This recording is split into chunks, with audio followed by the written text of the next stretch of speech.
ಲೇಖಕನೊಬ್ಬನ ಅಥವಾ ಯಾವುದೇ ಒಬ್ಬ ಸೃಜನಶೀಲ ಕಲಾಕಾರರ ಬದುಕಿನಲ್ಲಿ ಬಾಲ್ಯ ತುಂಬ ತುಂಬ ಮುಖ್ಯ. ಬಾಲ್ಯಾವಸ್ಥೆಯಲ್ಲಿ ನಮಗೆ ನಾವು ಅದನ್ನು ಹಾದು ಹೋಗುವಾಗ ಗೊತ್ತಾಗಲ್ಲ ಅದರ ಮಹತ್ವ ಏನು ಅಂತ. ಆಗಿನ ನೋವು, ಗೋಳುಗುಟ್ಟಿಸುವಂಥ ಬಡತನ, ಇನ್ನೊಂದು ನಮ್ಮನ್ನು ಹಣ್ಣು ಮಾಡಿರುತ್ತೆ. ಅದನ್ನು ದಾಟಿ ಬಂದ ಮೇಲೆ ಫ್ರಮ್ ದ ಡಿಸ್ಟೆನ್ಸ್ ಅದನ್ನು ಹಿನ್ನೋಟ ನೋಡಿದಾಗ ಇದು ಎಷ್ಟು ಸಮೃದ್ಧವಾದ ಬಾಲ್ಯ. ಇವತ್ತಿನ ನಮ್ಮ ಬರವಣಿಗೆಗೆ, ಸಿನಿಮಾಗೆ, ಇನ್ನೊಂದಕ್ಕೆ ಎಲ್ಲ ಅಭಿವ್ಯಕ್ತಿಗೆ ಮೂಲ ಧಾತು ಬಾಲ್ಯದ ಅನುಭವಗಳೇ.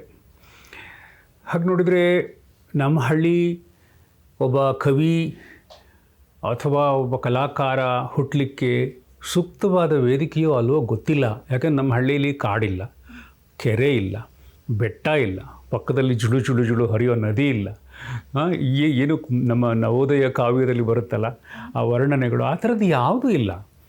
ಒಂದು ಬಯಲು ಸೀಮೆಯ ಮಳೆ ಆಧಾರಿತವಾದ ಸ್ವಲ್ಪ ಭಾಗ ತೆಂಗು ಉಳಿದಂತೆ ಬರಡು ಪ್ರದೇಶ ಇರುವಂಥ ತುಂಬ ಸಾಧಾರಣ ಹಳ್ಳಿ.